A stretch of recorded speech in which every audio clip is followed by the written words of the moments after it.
ভাবছো এত সুন্দর ঘি কিভাবে বানানো হলো, তা আবার বাড়িতে বসে? চলো তাহলে রেসিপিটা দেখে নিই। আরে আমার ইন্ট্রোডাকশনটাই তো দেওয়া হলো না। আমি হলাম মামনি অ্যান্ড আমার চ্যানেল লক্ষ্মী মাতা কিচেনে তোমাদের সবাইকে স্বাগতম জানাই। আজ আবারও একটা নতুন রেসিপি নিয়ে চলে এসেছি। বাড়িতে খাঁটি ঘি কীভাবে তৈরি করবেন। প্রতিদিন দুধ গরম করার পর সেই দুধটিকে ঠান্ডা করে ফ্রিজে কিছুক্ষণের জন্য রেখে দেবেন। তারপর কিছুক্ষণ পর যখন ফ্রিজ থেকে দুধটি বার করবেন, দেখবেন একটা মোটা সর পড়ে আছে। 15-20 দিন মতন একটার পর একটা লেয়ার রাখতে রাখতে অনেকটা মিশ্রণ জমে যাবে।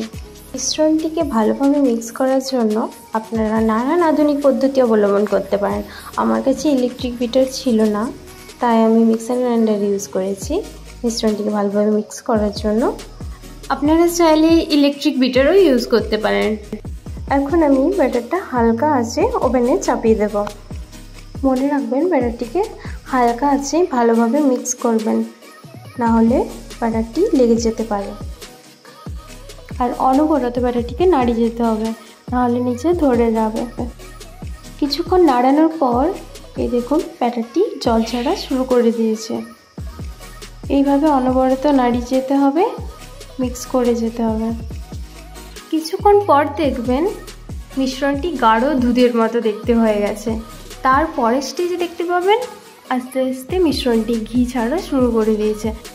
যতক্ষণ না এই মিশ্রণ থেকে পুরোপুরিভাবে ঘি বেরিয়ে আসছে, ততক্ষণ পর্যন্ত হালকা আছে অনবরত নাড়িয়ে যেতে হবে।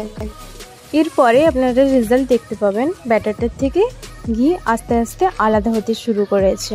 ব্যাটারটা আস্তে আস্তে দানা পাকিয়ে যেতে শুরু করেছে এবং ঘিটা বাইরে বেরিয়ে এসছে। ঘি শরীরের জন্য সত্যি একটি উপকারী খাদ্য। ঠান্ডা লাগলে যদি ঘি খাওয়া হয় তাহলে ঠান্ডা লাগা সেরে যায়। এইভাবে অনবরত কিছুক্ষণ নাড়িয়ে যাওয়ার পর দেখবেন মিশ্রণটির থেকে পুরোপুরিভাবে ঘি তৈরি হয়ে গেছে। এইভাবে যখন ফেনা উঠবে তখনই বুঝে নেবেন যে ঘিটা তৈরি হয়ে গেছে।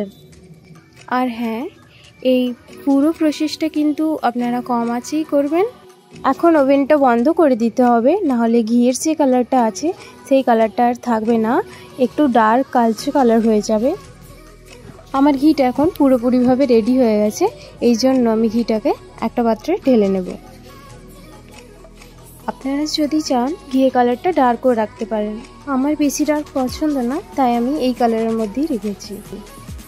এখন আমি পুরোপুরিভাবে ঘিটা নিষ্কাশন করে ফেলেছি এবং একটা কন্টেনারে ঘিটাকে সঞ্চয় করে রেখেছি। তো আপনাদের যদি ঘিয়ের রেসিপিটা ভালো লেগে থাকে, অবশ্যই like, comment, share and subscribe করে দেবেন। Thank you.